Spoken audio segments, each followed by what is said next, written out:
Welcome back to another YouTube video. It is Travel Tuesday.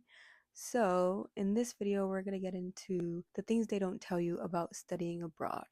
If you haven't checked out my last video about how study abroad changed my life, go watch that one. It did, in fact, change my life, but there are still things that they just don't tell you about when it comes to study abroad. So, let's get into it. So, first, the culture shock that happens when you are abroad. So, I was in Italy. I have never been to Europe. Well, okay, I went to Greece for a wedding, but I had never been in Europe for 6 months studying by myself. So this was like my first experience out of the country for a longer period of time. And of course, I don't think that when I go there, everything's going to be like the United States. So there was definitely a cultural shock. And this cultural shock came in many ways.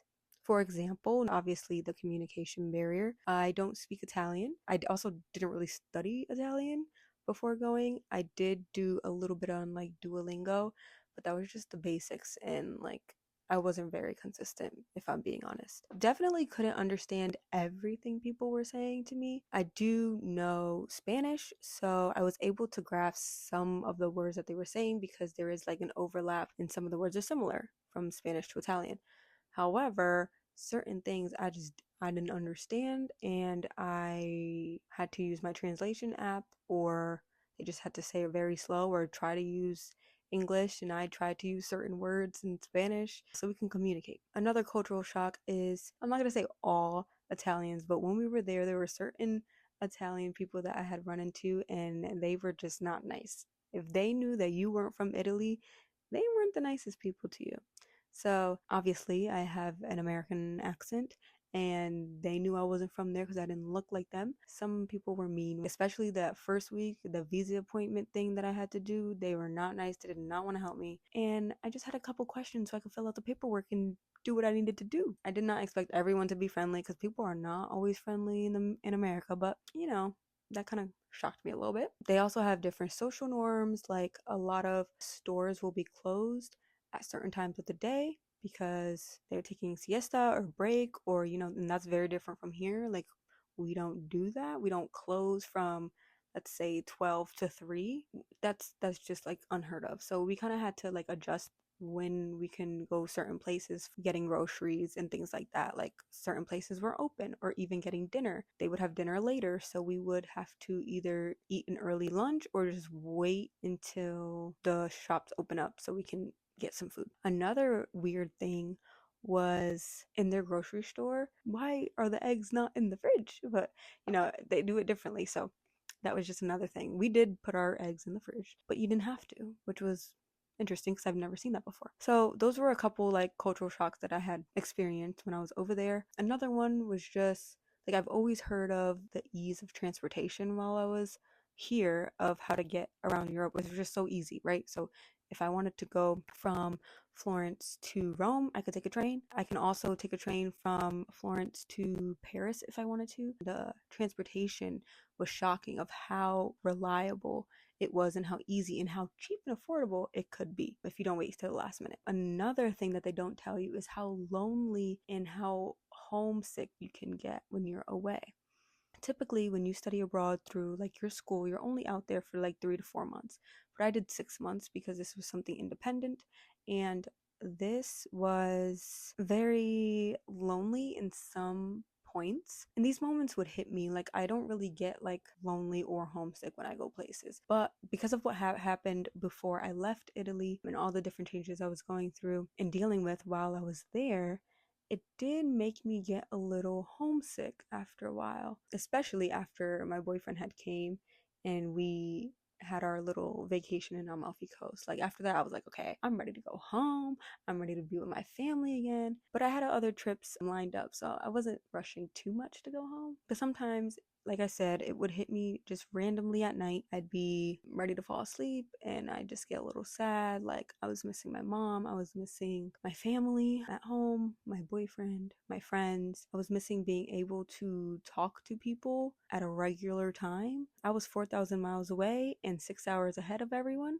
So it made communicating very, very difficult. For example, I would stay up late every night just to get a conversation in with my boyfriend when it was football season, because his day was jam-packed, and I was going to sleep when he was getting out of stuff, and or I was waking up when he was going to sleep, and like it was like that. So I some nights would stay up until like 3 o'clock in the morning just so we can have like a conversation before I went to bed. I also made sure to make time to talk to my grandmother and uncle once a week on the phone because I knew their schedules were going to be crazy too. So I normally would like on a Thursday or Friday call them and talk to them for a little bit and just catch up, tell them about my week, tell them about my weekend plans, and we'd stay on the phone for like 3, 4, 5 hours. Like I just wanted to dedicate some time to like talk to them and catch up. Some nights I did cry, cried myself to sleep. I would try to not cry all the time, like try to hold it in, but sometimes you just gotta let it out, you know what I mean? If I was really, really missing people, I would look back at videos and pictures and just be up all night going through my camera roll. This way I can feel like I was with them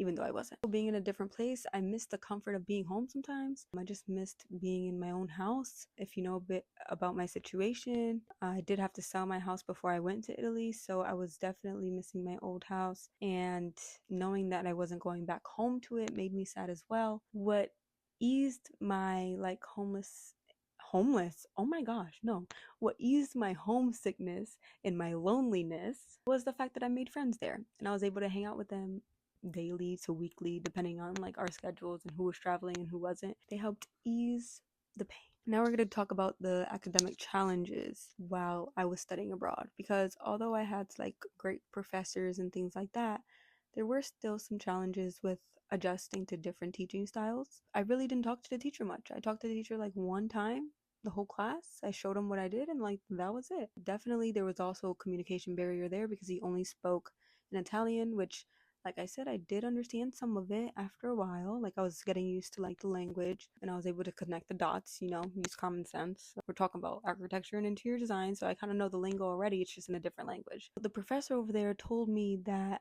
there was nothing else he could teach me. And I didn't like that because I was like, I only did 4 years of school. I definitely do not know everything about interior design. And in Italy, they do things very differently than we do in America. So there was definitely a lot for me to learn, but not gonna lie, my priority over there was not the schooling as much. Like, I'm just gonna keep it 100. I just really wanted to go and travel and see different architectural sites and just different cultures and just like, you know, be in Europe. But yeah, I didn't like that comment that was like, well, you already graduated, there's nothing else I could teach you. There's so much I don't know and I'm still learning to this day. Now, the financial strain aspect of studying abroad, which they don't tell you, is that obviously if you're on visa, if you have to do more than 6 months, when you fill out your visa, you definitely have to show that you have $10,000 in the bank to obtain your living expenses while away. So that was no problem. But I also wanted to travel a lot. And so my motto over there was, well, money's going to come back. When I get home, I'm going to work and I'm going to make it all back. And I'm super young. I don't have kids right now. You know, like this is a perfect time for me to go on trips, go on solo trips, hang out with friends, travel as much as I can. So that's what I did. And I wasn't too worried about the money aspect of it because I knew that money will come back. I also didn't go crazy. Like I didn't go out and eat expensive dinners every single night. I was still being very, very particular with where I went, making sure that things weren't too expensive. I wasn't trying to break the bank, but I did give myself the grace of money does come back. You only live once. If you're in Europe, this is your perfect opportunity to literally take a train to wherever you want, take a plane to wherever you want. And then that's what I did. The last thing that they don't tell you is you're going to have a lot of personal growth and a lot of resilience that comes out of that. So, for example, it was my first time traveling alone in a different continent and just in different places that I had never been to.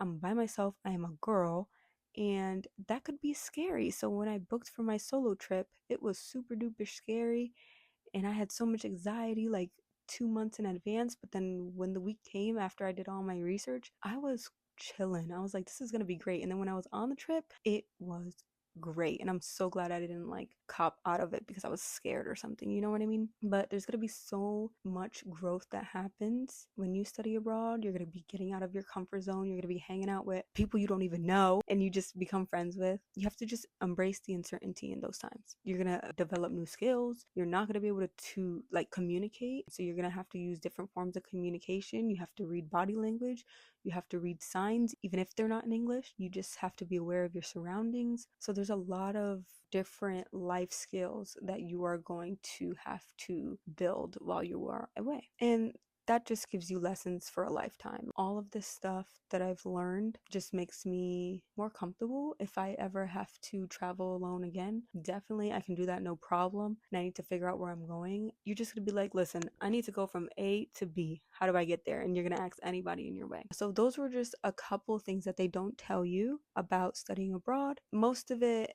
you know, they all turn out positive, and it's gonna be a good time, regardless of the I'm about to say homelessness again, the homesickness or the loneliness or the financial strains. Like I said, money comes back. The cultural shock, like you'll get used to it. You just have to adapt to different cultures. And the academic challenges, listen, when you're studying abroad, yes, you're there for the academics, but most of the time, if you're studying abroad with a university, you are not really there taking like a law class. Like you're taking drawing just so you can like say you studied abroad. You know what I mean? So take advantage of every opportunity that you have when you are abroad. Know that they are not always going to be fun times. You might get home. Oh my gosh, again? You're not going to get homeless. You might get, oh my gosh, you might get sad because you aren't home. Anyways, that's a sign for me to wrap up this video. So like, comment, share, and subscribe to my YouTube channel. And I will see you Friday for Freestyle Friday. Ciao.